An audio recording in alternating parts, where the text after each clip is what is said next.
Dios te bendiga, espero te suscribas al canal. Jesucristo es la respuesta a todo. Hoy estaremos predicando bajo el tema Todo tiene sentido en Dios. Es un tema muy importante porque en la vida de un cristiano a veces suelen pasar cosas que uno mismo no entiende. Tenemos a un Dios de misterios, a un Dios que cada día nos sorprende, a un Dios que se va mostrando o manifestando de muchas maneras y a veces no podemos comprender qué es lo que trata de decir, pero sabemos que todo va a obrar para bien. El versículo base que tenemos es el Romanos 8:28. Nos dice la escritura: y sabemos que los que aman a Dios, todas las cosas ayudan a bien. Esto es, a los que conforme a su propósito son llamados. Bajo este versículo hay tres cosas muy importantes que debemos ver si nosotros encajamos, si nosotros encuadramos, si nosotros estamos dentro de este versículo para saber que todo lo que está obrando en nuestra vida es para bien.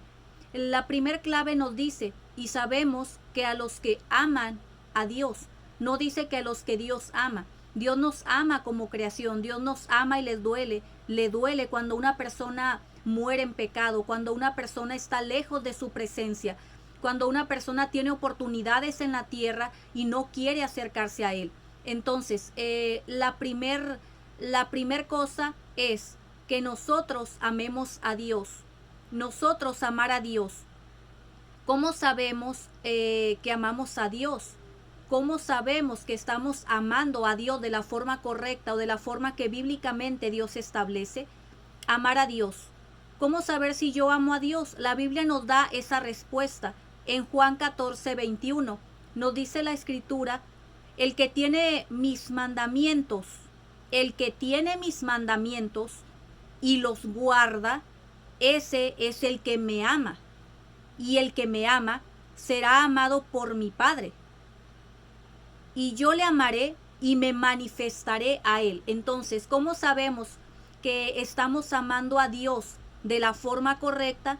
Es que estamos guardando sus mandamientos. Estamos amando, estamos poniendo en práctica, estamos ordenando nuestra vida para que los mandamientos que Dios estableció estemos alineados a ellos. Dentro de esto, entonces, si tú cumples este requisito, vamos a ver con el siguiente. Todas las cosas nos deben de ayudar a bien. Todas las cosas nos deben de ayudar a bien. ¿Cómo saber esto? Vamos a ver. En el mundo a veces del cristiano tenemos escasez, tenemos problemas, tenemos desiertos, procesos, hay calumnias, hay burlas, hay soledad, hay vituperios, hay muchas cosas que se levantan cuando uno está en el camino de Dios. Esto es parte de, porque estamos en una guerra espiritual, es parte de lo que se tiene que mover. Entonces, ¿cómo saber si realmente nos está ayudando para bien? En Filipenses 4:12-13, el apóstol Pablo nos dice: sé vivir humildemente y sé tener en abundancia, y en todo y por todo estoy enseñado, así para estar saciado como para tener hambre, así para tener abundancia como para padecer necesidad. Todo lo puedo en Cristo que me fortalece. Aún no importa la situación, con Dios no importa si tengo o no tengo, si estoy bien de salud o estoy mal de salud. Dios es un Dios que va a estar ahí, Dios es un Dios fiel y Dios quiere que le demostremos esa fidelidad. El apóstol Pablo demostraba su fidelidad a Dios y diciendo que él había pasado, él había padecido por todo esto. Quizá a veces no tenía que comer, a veces tenía abundantemente, pero en todo eso y por todo Dios se iba a glorificar en esas circunstancias. Entonces, en Filipenses 4:13 es lo que el apóstol Pablo nos trata de decir, que todo lo que obra en su vida, en la vida de un cristiano, tiene que obrar para bien. En Filipenses 1:14 nos dice que las cosas que le sucedían ayudaban para el progreso del evangelio, todo lo que estaba padeciendo o todo lo que estaba pasando. ¿Y qué nos dice este versículo? Y la mayoría de los hermanos, cobrando ánimo en el Señor, con mis prisiones en el Señor, con mis prisiones se atreven mucho más a hablar la palabra sin temor. Esto estaba ocurriendo. La mayoría de los hermanos estaban predicando la palabra, estaban dando el mensaje de salvación, a pesar de que Pablo estaba prisionero. Dice que se atrevían a hablar con más denuedo, hablar la palabra con temor, y el mensaje estaba llegando. Quizás en lo natural dijeran, ok, Pablo estaba preso, entonces muchos iban a temer, muchos iban a tener miedo y quizá ya no iban a querer saber del evangelio o no iban a querer saber del mensaje de la salvación. Pero esto que estaba padeciendo obraba para bien en el pueblo cristiano. Quizás él estaba padeciendo en su vida, pero esto ayudaba para que los otros que estaban afuera recobraran el ánimo, para que predicaran, para que con temor, con más temor y temblor, ellos dieran el mensaje. Esto es un ejemplo. La otra parte, el tercer requisito para que podamos entender este versículo es: Dios tiene un propósito con esa persona, porque nos dice, y sabemos que los que aman a Dios, todas las cosas nos ayudan a bien. Esto es, a los que conforme a su propósito son llamados. En Proverbios 14:21, en la Nueva Traducción Viviente, nos dice: puedes hacer todos los planes que quieras, pero el propósito del Señor prevalecerá. Tenemos entonces esta palabra: una persona puede hacer todos los planes que uno quiera. Hemos visto que un cristiano, a veces hemos hecho planes, a veces tenemos una visión, a veces tenemos ciertas cosas que decimos, voy a hacer esto, voy a hacer aquello, y que no se va a cumplir. ¿Por qué? Porque Dios tiene otro propósito, porque Dios tiene otra cosa para nosotros, porque todo lo que va a obrar en nuestra vida obra para bien. Quizá planes se frustren, quizá cosas que tú no tenías contempladas se hagan, y todo en eso vemos que es la mano de Dios. Una de las vidas más impresionantes, o que nos ilustra acerca de este versículo, es en Romanos 8:28, que dijimos que todas las cosas nos van a ayudar a bien, que tenemos que amar a Dios y que tenemos que tener un propósito en Dios. Uno de los ejemplos que tenemos acerca de esta palabra es a José. José el soñador. ¿José amaba a Dios? Es una pregunta muy importante. Vemos que José realmente amaba a Dios. José era un varón, era un joven que amaba a Dios con todo su corazón, y que vemos que algo que marca muy importante en esta escritura cuando se habla de José es que habla tres veces, hay tres versículos que dicen Jehová estaba con José: Génesis 39:2, Génesis 39:21 y Génesis 39:23. Son tres versículos, y en los tres versículos dice Jehová estaba con José. José era un varón que a los ojos de Dios halló gracia, que era un varón que Dios amaba a José y José amaba a Dios. Entonces, ¿José realmente amaba a Dios? Sí. Jehová amaba a José porque se manifestaba a él en esto. Vemos entonces que en Génesis 39:2, ¿qué nos dice la escritura?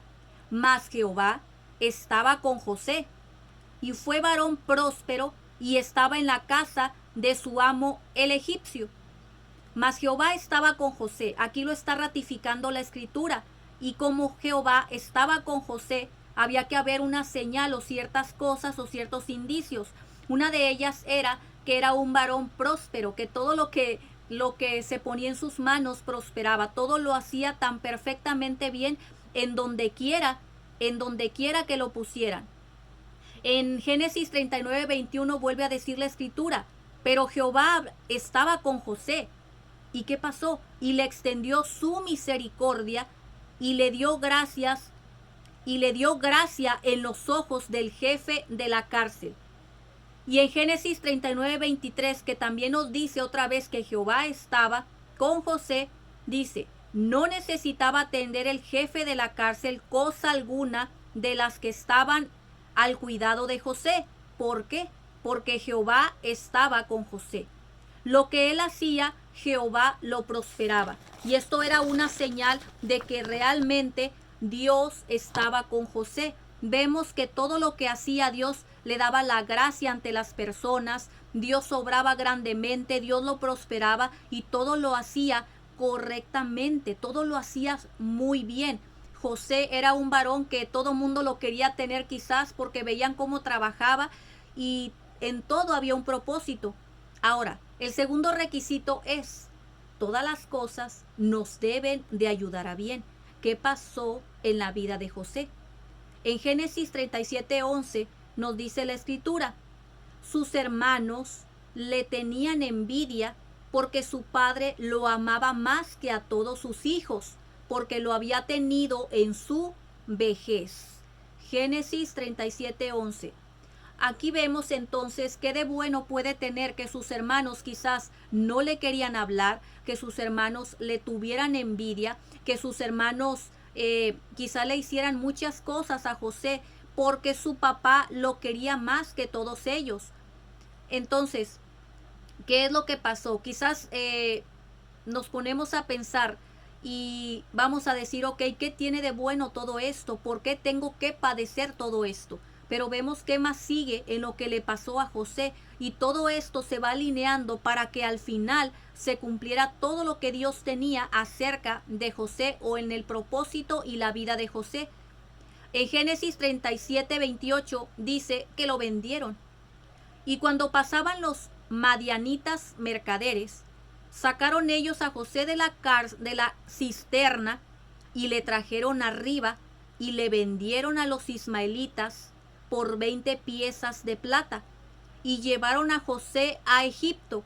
20 piezas de plata, que era el precio para un sirviente, para un esclavo. Y llevaron a José a Egipto. Aparentemente aquí todo había terminado. Estaba José alejado de su familia, de las promesas de ese Dios al cual conocía, de ese Dios al cual era un Dios vivo, pero era el comienzo del propósito que Dios tenía en José, el esclavo. Entonces, él era un mayordomo, se ganó la confianza de Potifar y demostró ser un administrador capaz. No lo puso Dios en cualquier lugar, no lo puso Dios con cualquier persona.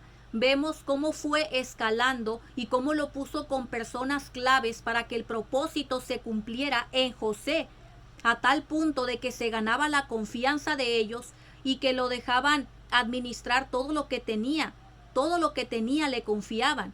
Pero también sabemos que el enemigo es astuto y que siempre va a haber guerra, que siempre va a estar viendo para que el propósito no se cumpla. Pero aún lo que Dios le permite al enemigo te va a impulsar, te va a catapultar para que tú puedas cumplir el propósito que Dios tiene en tu vida. Amén. Gloria a Dios. Entonces, a este varón estaba de mayordomo, estaba de administrador en esta casa, se le confió todo, pero lo culparon injustamente y lo encarcelaron. Lo encarcelaron. En Génesis 39:7, ¿qué nos dice? Aconteció después de esto que la mujer de su amo puso sus ojos en José y dijo, duerme conmigo. Escuchen bien. Él estaba a disposición de lo que Potifar, de todo lo que tenía Potifar. Esta mujer era la esposa de Potifar. José amaba a Dios profundamente. José respetaba a Dios. José era un hombre íntegro. Y como no quiso ceder a los deseos, a lo que esta mujer le proponía, entonces lo culpó, hizo una trampa debidamente para que todo apuntara a que realmente José había hecho eso, que la mujer decía que la estaba acosando y que él quería hacerle un daño a ella cuando no era verdad. Entonces, después de ahí, después de haber estado con Potifar, que Potifar también tenía un lugar imponente, un lugar bueno, un lugar estratégico, lo mandaron y lo encarcelaron. En Génesis 39:22 nos dice la escritura, y el jefe de la cárcel entregó en manos de José, escuchen bien, y el jefe de la cárcel entregó en mano de José el cuidado de todos los presos que había en aquella prisión. Todo lo que se hacía allí, él lo hacía.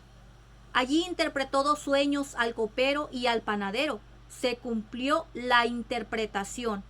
Escucha bien, en la cárcel, él lo llevaron preso por un delito, por algo que él ni siquiera había cometido, por una mentira de esta mujer que le tendió la trampa porque José no quiso ceder a lo que ella le proponía. Entonces, aún estando en la cárcel, dice la escritura que él cuidaba de todos los presos y todo lo que se hacía allí, o sea, todo lo que se hacía allí, él lo hacía. Es como que José fuera el director de la cárcel. A él se le delegaba todo porque veían su comportamiento, porque veían las cualidades, porque Dios le daba la gracia. Entonces vemos cómo todo esto se está hilando para que el propósito de Dios se cumpliera. ¿Por qué? Porque Dios amaba. Dios amaba profundamente. José amaba profundamente a Dios. José realmente tenía un corazón íntegro delante de Dios. José, aún a pesar de lo que le había pasado, de que sus hermanos lo habían vendido, a pesar de que sus hermanos le tenían envidia, a pesar de que esta mujer lo culpó injustamente porque no era verdad, vemos cómo Dios lo prosperaba. Aparentemente en lo malo Dios lo seguía prosperando. Dios seguía manifestando que él estaba con José porque se le confiaba y se le delegaba todo lo que se hacía ahí en la cárcel. Tal cual ahí también interpretó 2 sueños. Interpretó 2 sueños, uno al copero y otro al panadero. ¿Se cumplieron? Claro que se cumplieron. Pero también todo tiene su tiempo. Cuando le interpretó le dijo que se acordaran de él. El copero no se acordó rápido. Cuando lo sacaron, cuando se cumplió su sueño, no se acordó de José luego. No les habló de José rápido, sino que tuvieron que pasar 2 años. Dios sabía ese lapso que tenían que pasar todavía 2 años quizás para que José fuera adiestrado aún más y capacitarlo a lo que él le quería llevar. Entonces, dice el tercer requisito que conforme a su propósito son llamados. ¿Cuál era el propósito de José? Vemos entonces, dice, el interpretar el sueño a Faraón catapultó a José para el propósito por el cual Dios lo tenía. Claro que sí. En Génesis 41:33, ¿qué nos dice? José era tan humilde que es lo que le contestó cuando le interpretó los sueños a Faraón. Por tanto, provéase ahora Faraón de un varón prudente y sabio, y póngalo sobre la tierra de Egipto. ¿Quién era ese varón? Ahí estaba el propósito de Dios. Iba a venir una hambruna tremenda a la tierra, iba a venir años de escasez, iban a venir años de abundancia, pero se tenía que reservar comida para que no perecieran las personas en ese tiempo. Entonces, José le dio esa recomendación, esa advertencia que le dijo que se proveyera de un varón que fuera prudente y sabio, para que lo pusiera sobre la tierra de Egipto. En este caso, Faraón vio todas las cualidades que tenía. Faraón vio que el Dios vivo estaba del lado de José, y entonces vemos a quién pusieron a José. Vemos entonces que dice en Génesis 41:40 nos dice: tú estarás sobre mi casa, escucha bien, tú estarás sobre mi casa, y por tu palabra se gobernará todo mi pueblo. Solamente en el trono seré yo mayor que tú. Entonces, aquí lo que Dios tenía era preservar a la nación de Israel por el hambre que se avecinaba en ese tiempo, por el hambre que estaba aconteciendo en ese tiempo, que iba a escasear los alimentos. José comprendió que para ese tiempo Dios lo había preservado. Para ese momento Dios lo había preservado. ¿Para qué? Para que se cumpliera ese propósito de que la nación de Israel prevaleciera y que no se murieran de hambre. Ahora vemos en Génesis 45:5 lo que nos dice la escritura: ahora pues, no os entristezcáis, ni os pese de haberme vendido acá, porque para preservación de vida me envió Dios delante de vosotros. Cuando sus hermanos se dieron cuenta de que era José, aquel que habían vendido, que era su hermano José que habían vendido, ellos temieron, quizá pensaron que José iba a hacer venganza por lo que habían hecho. Pero vemos que José era un varón tan entendido, era un varón que comprendía perfectamente a Dios, que caminaba con Dios, que sabía cómo Dios se movía, que sabía los propósitos de Dios, que vemos que les dijo, no se entristezcan, no tengan tristeza y que no tengan nada en su corazón, porque para esto, para este tiempo Dios me puso para que prevaleciera su vida, y la nación también, de una nación de Israel. En Génesis 45:8 nos dice la palabra, así pues, no me enviasteis acá vosotros. ¿Qué le dijo a sus hermanos? No es porque ustedes quisieron, no es porque así tenía que pasar, es porque Dios lo permitió. ¿Qué dijo? Sino Dios que me ha puesto por padre de Faraón, escucha bien, aún superior a Faraón en lo espiritual, por padre de Faraón y por señor de toda su casa y por gobernador de toda la tierra de Egipto. Vemos entonces que José comprendía y conocía perfectamente a Dios. El propósito se había cumplido. El propósito de José se había cumplido. Todo lo que obró en su vida, obró para bien, para catapultarlo a donde Dios quería, para preservar a Israel de este tiempo de hambruna, porque si no hubieran perecido, hubieran muerto, pero no. ¿Quién lo puso? Dios puso a José en Egipto. Dios puso a José en una tierra que iba a haber abundancia, pero que también iba a padecer escasez, y que su misma familia iban a venir a ir a Egipto. ¿Para qué? Para que no murieran, para que no perecieran, para él proveerlos de alimento. Entonces él comprendió perfectamente el propósito, que todo obra para bien. Así que todo lo que estés pasando, todo obra para bien. Hay un testimonio de un pastor también que dice que su hijo amaba a Dios, su hijo le servía a Dios. Su hijo era un joven que estaba en un tiempo en el cual estaba muy activo en la obra de Dios, estaba entregando su vida completamente a Dios, estaba buscándolo más que nunca. Sin embargo, un día lo mataron, a este joven lo mataron, y él por tanto tiempo le preguntaba a Dios que por qué habían matado a su hijo. Y como no habían dado con el delincuente, con la persona que lo mató, él se puso a investigar. Él estuvo investigando hasta rastrear y dar con el asesino de su hijo. Y él por un momento de su vida, él quiso vengarse. Y él quiso también entregarlo a la cárcel. Entonces, en uno de esos orando, él le decía, ¿por qué, Señor? ¿Por qué mi hijo tuvo que morir? ¿Por qué mi hijo, cuando más te amaba, te estaba sirviendo, te estaba buscando, era un joven que te daba todo? ¿Por qué tuvo que haberle pasado todo eso? Entonces, él orando, en una revelación, Dios le mostró imágenes de un joven que estaba saltando, de un joven que andaba en malos pasos, y le dijo, ¿tú lo conoces? Le dijo, no, Señor, no sé quién es este varón, este joven. Entonces Dios le dijo que era su hijo, que si lo hubiera dejado más tiempo en esta tierra, con el paso del tiempo, con el pasar de los años, su hijo se hubiera perdido. Su hijo se hubiera perdido. Entonces prefirió llevárselo a que el joven se perdiera. Y la otra era también de que él iba a enseñar, iba a mostrarle el camino, a predicarle a ese varón que le quitó la vida. Era otro joven también que le había quitado la vida a su hijo, que Dios iba a tratar su vida porque lo iba a levantar como pastor, porque él ya se había arrepentido de lo que había hecho. Y precisamente dice que pasó así. Dios tuvo que tratar la vida del pastor.